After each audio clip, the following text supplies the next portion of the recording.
धनुधर तो बहुत हुए, लेकिन एक ऐसा धनुधर जिसकी विद्या से स्वयं श्री कृष्ण भी चिंतित हो गए। एक ऐसा धनुधर जिसे देखकर खुद द्रोण आश्चर्य में पड़ गए। एक ऐसा धनुधर जो अपने दम पर पूरी युद्ध भूमि को समाप्त कर सकता था। इन सभी के बाणों में बहुत अधिक दम था, लेकिन ये सर्वश्रेष्ठ नहीं थे, क्योंकि सर्वश्रेष्ठ तो सर्वश्रेष्ठ होता है। आप सोच रहे होंगे कि यंगराज कर्ण सर्वश्रेष्ठ धनुधर थे, लेकिन नहीं। आप सोच रहे होंगे कि यहाँ पर बर्बरिक की बात चल रही है, लेकिन वो भी नहीं। तो चलिए जानते हैं दुनिया के शक्तिशाली धनुधरों के बारे में और इनमें से सर्वश्रेष्ठ कौन था। लेकिन उससे पहले यदि आप हमारे चैनल पर नए हैं तो चैनल को सब्सक्राइब अवश्य करें। दोस्तों, सबसे पहले आते हैं अर्जुन। अर्जुन गुरु द्रोणाचार्य के शिष्य थे। द्रोणाचार्य ने अर्जुन को दुनिया का श्रेष्ठ धनुधर बनाने का वचन दिया था। कहते हैं महाभारत युद्ध के दौरान कृष्ण और अर्जुन को देखने के लिए स्वर्ग से देवता भी नीचे उतर आए थे। अर्जुन के गांडीव धनुष की डंकार से पूरा युद्ध क्षेत्र कांप उठता था, लेकिन फिर भी अर्जुन श्रेष्ठ धनुधर नहीं थे।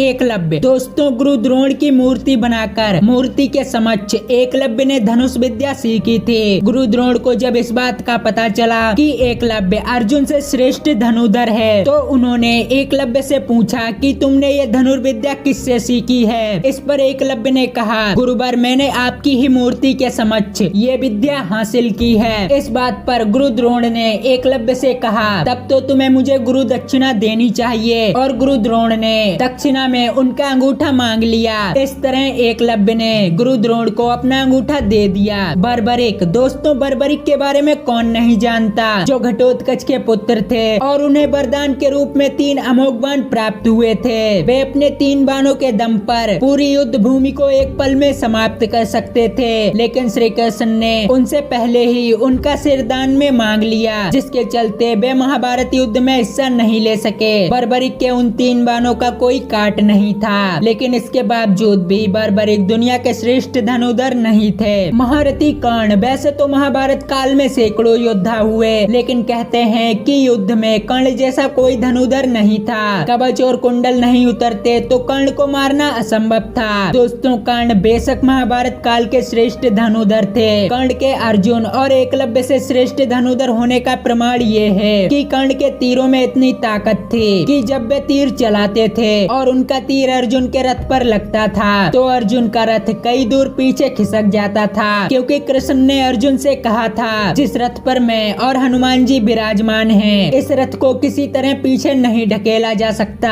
लेकिन महारथी कर्ण ने इसे पीछे ढकेल दिया। अब बात करते हैं लक्ष्मण की। दोस्तों, राम के छोटे भाई लक्ष्मण को कौन नहीं जानता। लक्ष्मण ने अपने तीर से रेखा खींच दी थी। उस रेखा में इतनी ताकत थी कि उसके उस पार कोई नहीं जा सकता था। लक्ष्मण की धनुष विद्या के चर्चे दूर दूर तक थे। शास्त्रों के अनुसार लक्ष्मण को श्रेष्ठ धनुधर माना गया है। लक्ष्मण ने राम रावण युद्ध के दौरान मेघनाद को हराया था, जिसने युद्ध में इंद्रदेव को परास्त कर दिया था, इसलिए मेघनाद को इंद्रजीत भी कहा जाता है। फिर आते हैं भगवान श्री राम। कहते हैं एक बार भगवान श्री राम को समुद्र पार करने का कोई मार्ग नहीं समझ में आया, तो भगवान श्री राम ने समुद्र को अपने तीर से सुखाने की सोची और उन्होंने अपनी तरकस से एक बाण निकाला। तभी समुद्र से देवता प्रकट हो गए और वे राम से प्रार्थना करने लगे। भगवान श्री राम को सर्वश्रेष्ठ धनुधर माना जाता है, हालांकि उन्होंने अपने धनुष और बाण का उपयोग बहुत मुश्किल वक्त में किया। वहीं इसके बाद आते हैं भगवान शिव। दोस्तों, भगवान शिव दुनिया के सर्वश्रेष्ठ धनुधर में पहले नंबर पर आते हैं, क्योंकि संपूर्ण धर्म, योग और विद्याओं की शुरुआत भगवान शिव से होती है और उनका अंत भी उन्हीं पर होता है। भगवान शिव ने जिस धनुष को बनाया था उसकी डंकार से बादल फट जाते थे, पर्वत हिलने लगते थे,